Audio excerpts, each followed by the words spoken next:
Alright, so we made it here to the Chainsaw Massacre house, and it is gated off, so there's no trespassing, obviously, like we would think anything different. It's really crazy because it's really just creepy, honestly. And I'm trying to get the GoPro off of here. There we go. So this is the house. I don't know if you can see it because it's fucking... Christopher's going out there.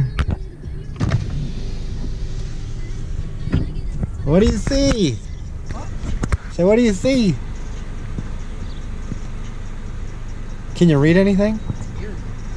It's eerie? Yeah. It's eerie. So, we're not the only ones. There's a bunch of people parked and looking, which is kind of funny. But what's really freaking creepy is right here.